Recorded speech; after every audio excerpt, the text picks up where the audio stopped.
अनुभव करता था, एकदम निर्विचार स्थिति। 20 साल तक साधना के पश्चात,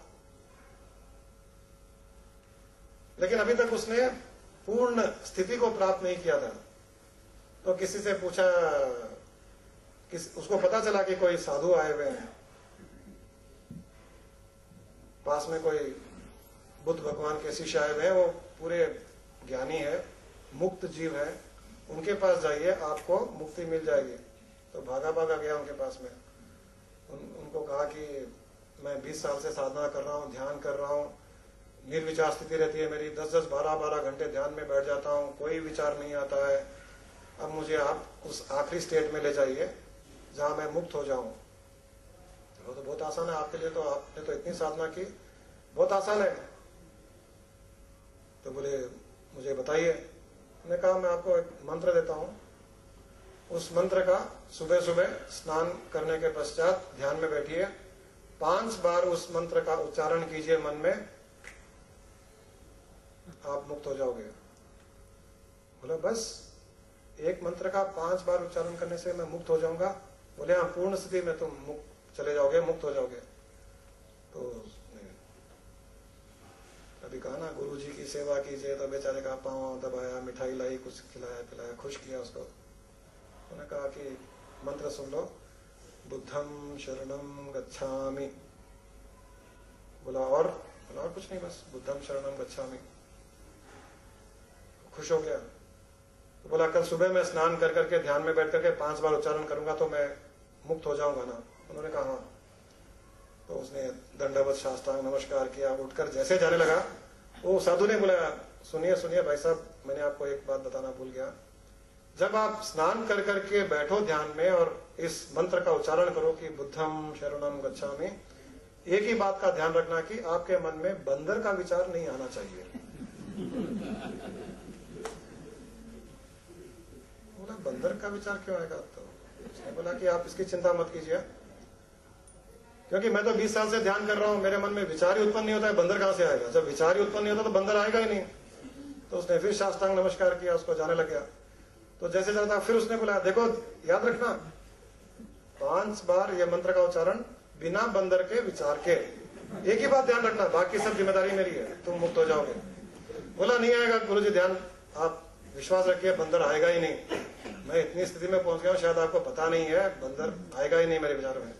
तो घर जाने के टाइम में सिर्फ ये सोचता था कि चलो कल तो मुझे मुक्ति मिल जाएगी, क्योंकि ये 5 बार बुद्धम शरणम गच्छामि बोलना है और बंदर का विचार नहीं लाना है, बस इतना ही है, और कोई कंडीशन ही नहीं है। छोटी सी कंडीशन है, बंदर नहीं आना चाहिए मन में। वो तो आएगा नहीं, ऐसे ही नहीं आता है, वो ऐसे ही नहीं आएगा, विचार ही उत्पन्न नहीं होता है, बंदर कहां से आएगा? सारे रास्ते यही सोच रहा था कि बंदर तो आएगा नहीं और मैं मुक्त हो जाऊंगा। सुबह सुबह उठा, शावर लिया, बहुत खुश था कि आज उस पूर्ण अवस्था का अनुभव करने वाला हूँ। ध्यान में बैठ गया, याद किया कि बहुत अच्छा मंत्र दिया था, बुद्धम शरणम गच्छामि, और एक ही बात बोली थी कि बंदर नहीं आना चाहिए। चलो वास्ते पद्मासन लगाया, बैठा, वो बुद्धम शरणम, बंदर आ गया। ये क्या हो गया? और उन्होंने बोला था कि जैसे बंदर आए फिर उठ करके स्नान करना, वापस बैठना, फिर जाप करना। तो इसने सोचा चलो गलती से आ गया होगा, अब नहीं आएगा। फिर गया, उठा, स्नान किया, आकर के बैठा, पद्मासन लगाया, बुद्धम शरणम भी नहीं पहुंचा, बंदर आ गया। परेशान हो गया, बोला ये क्या हो गया? फिर बंदर आ गया। तीसरी बार गया, स्नान करने गया, फिर आकर के बैठा, तो बुद्धम के बोलने के पहले, बुद्धम से पहले ही वो बंदर दिख रहे हैं उसको, मंत्र ही याद नहीं आ रहा है, बंदर ही बंदर दिख रहे हैं। फिर तो वो जैसे जैसे स्नान कर रहा है, स्नान में भी बंदर ही बंदर आ रहे हैं उसको, खाली बंदर दिख रहे हैं उसको, जो चीज वो नहीं चाहता था वही दिख रहा है उसको। 2, 4, 6 घंटे परेशान, कोशिश की, 100 बार स्नान किया, 100 बार पद्मासन लगाया, लेकिन बंदर नहीं गए। भागा भागा उस साधु के पास में गया, उसको साष्टांग किया, उनके पांव पकड़े, बोले क्या हुआ, मुक्ति मिल गई क्या? बोले गुरुजी मुक्ति क्या, आप वो मंत्र का जाप छोड़िए, पहले मुझे इन बंदरों से मुक्ति दिलाइए, वो मुक्ति तो बाद में मिलेगी। ये बंदर मेरे पीछे पड़ गए सब, और एक नहीं हजारों बंदर, अब तो बंदर ही बंदर, बंदर ही बंदर। पर ये बोलना चाहते थे कि जो चीज हम, आप देख लीजिए कि जो चीज हम नहीं चाहते कि आए, कई ज्ञानी हो गए यहाँ पर। नेगेटिव थॉट नहीं आना चाहिए, पक्का आएगा। गुस्सा नहीं आना चाहिए, पक्का आएगा। जो नहीं आना चाहिए वही आएगा। कल उपवास करना है, खाना नहीं खाना है, उपवास में कुछ सिर्फ खाना ही दिखेगा और कुछ नहीं दिखेगा, भगवान तो याद ही नहीं आएगा, क्योंकि उसको पता है उपवास में खाना नहीं खाना है। तो नहीं, जो नहीं वो ही आएगा। तो उपवास में जो चीज हम माइंड में नहीं सोचते हैं ना, वो पक्का आएगा। इसके लिए हमारे ये जो हमारे स्वामी जी थे, गुरु जी, खैर इनका भी आश्रम एक अलग टाइप का था। ये बोलते थे पूर्णानंद स्वामी आश्रम नहीं है, इसका बोर्ड चेंज कर दो, पूर्णानंद सर्कस कंपनी है। ये सब अलग अलग तरह के जीव होते थे वहां पर। और वहां पर शिवरात्रि के समय तो आपको पता है कि शिवरात्रि के समय तो लोग दिन भर उपवास करते हैं, फिर रात को शिव जी की पूजा अर्चना आदि करके अभिषेक करने के बाद ही ग्रहण करते हैं खाना पीना। उनके आश्रम में कोई जाता था शिवरात्रि के दिन आके खुश स्वामी जी के पांव पड़ता था, तो Swami ji today Shivratri, oh very good very good, Swami ji I am on fast, you are on fast, get out of this ashram. वो सोचा कि स्वामी जी तारीफ करेंगे, अरे अच्छा हुआ तुमने उपवास रखा है। बोलते हैं Shivratri is not for fasting, it is for feasting. Feast करो, शिवरात्रि हो या और कोई हो, गुरु पूर्णिमा हो या कृष्ण जन्माष्टमी हो, अरे भूखे रहोगे तो कैसे याद करोगे, भावना कहां से उत्पन्न होगी, गालियां दोगे उल्टा। सुबह से भूखा हूं, अभी 12 नहीं बजे, पूजा कब शुरू होगी। हजारों लोगों को देखा है मैंने, पूजा करने से पहले से कुट कुट कुट कुट कुट कुट शुरू हो जाती है। पूजा की थाली साफ नहीं की, ये कोई तरीका है, वो नहीं लाया, दिया नहीं आया, घी नहीं है बराबर, खाली चिल्लाना, गुस्सा करना, यही काम होता है।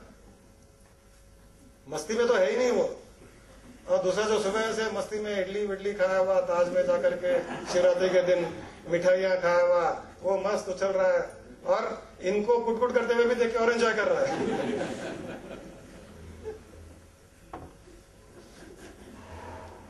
नहीं छोड़ दीजिए, जो चाहिए उस पर फोकस कीजिए।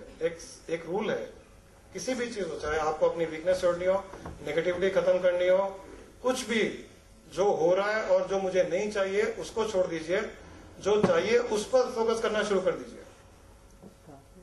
अपने आप वो मिलता चला जाएगा। माइंड जिस चीज पर फोकस करेगा वो ही माइंड में आएगा, और माइंड के द्वारा आपकी लाइफ में आएगा। सिंपल है। विचार न आए, विचार आएंगे। उसके बदले विचार आए, आने दो, भाड़ में गए जाने दो। मैं आत्मा हूं, मस्त आत्मा हूं, मेरा कोई संबंध नहीं है इस मन से जिसमें विचार आ रहे हैं। ये शरीर दुख रहा है, पद्मासन नहीं लग रहा, तो खोल दो।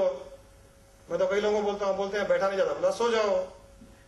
अरे कोई बैठना, कोई पद्मासन लगा करके 2 घंटे कड़क बैठना कोई जरूरी नहीं है। किसी ने बैठा होगा गुफा में 40 साल बैठा होगा, आप नहीं बैठ सकते, आप सो जाओ।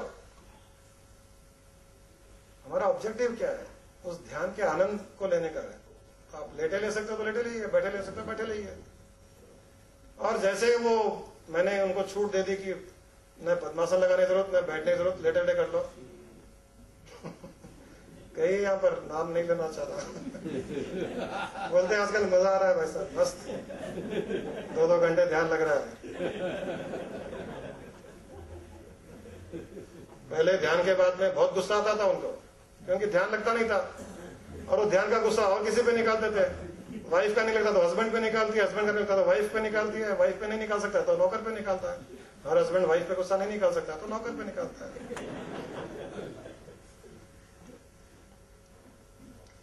धीरे धीरे जितना सहज होते चले जाएंगे और फोकस हमको जो चाहिए उस पर करने लग जाएंगे, अपने आप आपकी प्रॉब्लम सॉल्व हो जाएगी। जैसे आपने विचारों की बात कही, आते हैं आने दीजिए, मुझे कोई सरोकार नहीं है। मन में आ रहे हैं, उसने अपने माइंड में कई इंप्रेशंस क्रिएट कर रहे हैं, वही बाहर आ रहे हैं। मुझे कोई मतलब नहीं है उससे, मैं उससे अलग हूं, असंग हूं। जो जानकारी आपने ली कि आप माइंड, मन, बुद्धि, इंद्रिया नहीं हो, उसको वहां पर आप एप्लीकेबल कर दीजिए, अप्लाई कीजिए कि ये होता है, होने दीजिए, मुझे कोई फर्क नहीं पड़ता, मैं इनसे अलग आत्मा हूं, बस खत्म, आपकी प्रॉब्लम सॉल्व। खुश रहिए, प्रसन्न रहिए, लाइफ में जो चीज चाहिए फोकस उस पर कीजिए। आत्मा चाहिए, आत्मा पर फोकस कीजिए।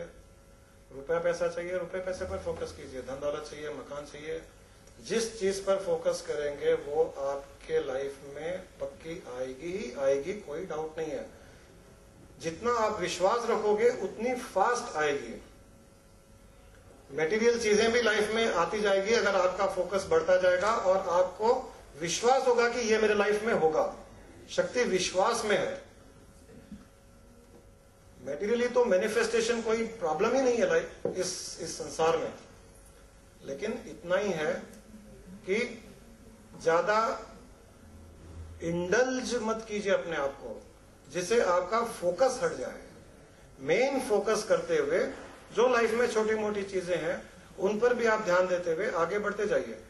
उस बंदर की तरह हो जाइए जो पेड़ की डाली को पकड़े हुए झूल रहा है, सब कुछ कर रहा है, लेकिन डाली को नहीं छोड़ रहा है। बस वो हमारा मेन फोकस कि मुझे अल्टीमेटली उस आत्मा, उस परब्रह्म, परमात्मा, अपने स्वरूप को अनुभव करना है, रियलाइज करना है और उसकी तरफ बढ़ते हुए जो मैं कर सकता हूं करते जाऊं, कोई प्रॉब्लम नहीं है। इस तरह से अपना जीवन व्यतीत कीजिए। आंखें बंद रखते हुए अपने अपने गुरु को, जिसमें भी आपकी श्रद्धा हो, उसे आप अपने आज्ञा चक्र पर देखें। चरणों में अपना शीश रख दें, दोनों हाथ जोड़कर गुरु का आभार प्रकट करें, अपने मन में कहते हुए कि सद्गुरु जी, आपने हमें हमारी शरण में लिया, इसके लिए हम आपके आभारी हैं, ऋणी हैं। हम पर आपकी इसी प्रकार कृपा बनी रहे, हमारा मार्गदर्शन करते रहें और हमें कृपया हमारे लक्ष्य की ओर ले जाने में सहायता करें।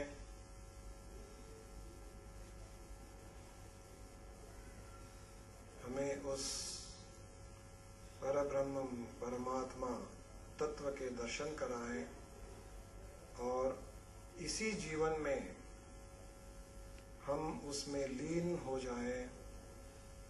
यही आशीर्वाद कृपया हम पर आप बरसाएं। अब आप अपने आप को गुरु के सामने खड़ा हुआ देखें। गुरु का एक हाथ उठकर आपको आशीर्वाद दे रहा है। गुरु के चेहरे पर हल्की सी मुस्कान। आप दोनों हाथ जोड़कर गुरु के सामने झुक जाएं। देखिए, दोनों हाथों से गुरु आपके सिर को छूता हुआ, आपकी रीढ़ की हड्डी पर अपना हाथ फेरता हुआ, आपके आज्ञा चक्र पर गुरु अपने अंगूठे से आपका तिलक करता हुआ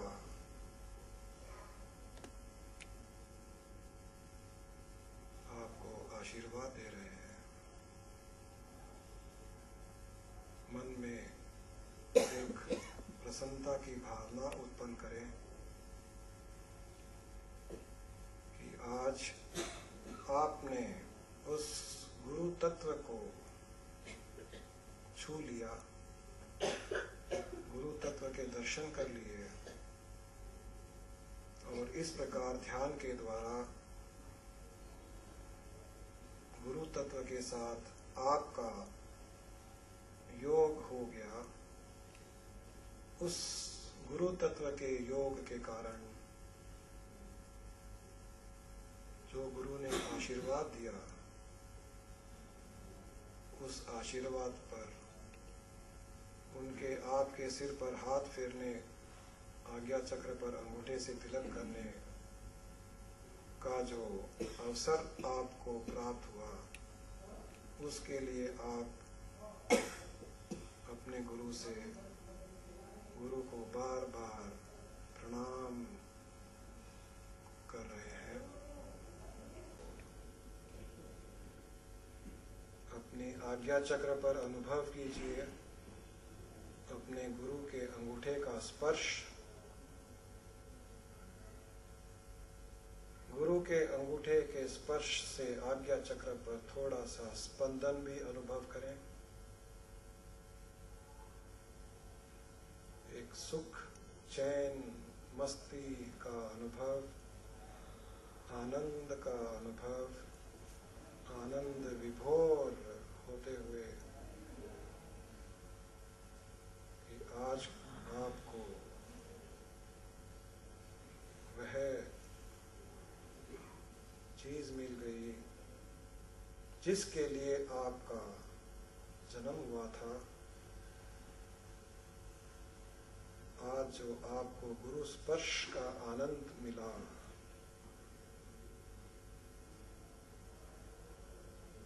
यही डोर आपको अपने लक्ष्य तक पहुंचाएगी। आपको इस जन्म, मृत्यु और पुनर्जन्म के चक्रव्यूह से छुड़ाकर ब्रह्म में लीन कर पाएगी। अपने हृदय में हल्का सा स्पंदन, आनंद का अनुभव करते हुए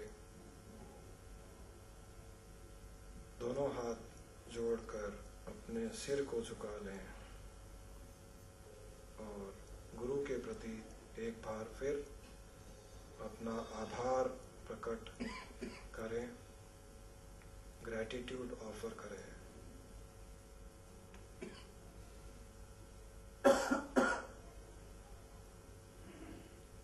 धीरे धीरे आप अपनी आंखें खोल लें।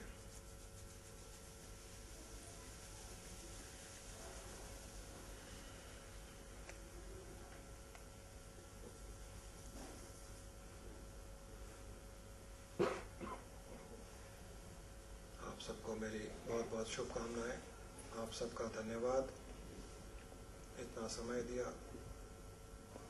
आप सबको अपनी इच्छा पूर्ति हो, अपने लक्ष्य प्राप्ति हो, इसी जन्म में हो, बहुत जल्दी हो, यही मेरी शुभकामनाएं हैं। हर एक को अपने गुरु के प्रति गुरु दक्षिणा देनी होती है और सबसे बड़ी गुरु दक्षिणा, सबसे उत्तम, सबसे अच्छी, सबसे महंगी गुरु दक्षिणा गुरु के बताए हुए पथ पर चलना, यही गुरु की दक्षिणा होती है। इससे बढ़कर गुरु दक्षिणा नहीं हो सकती। यह आप अपने गुरु को देने का प्रयास करें, जो भी आपके गुरु हो, और अपने लक्ष्य की ओर बढ़ते चले जाएं। बहुत बहुत आपको धन्यवाद।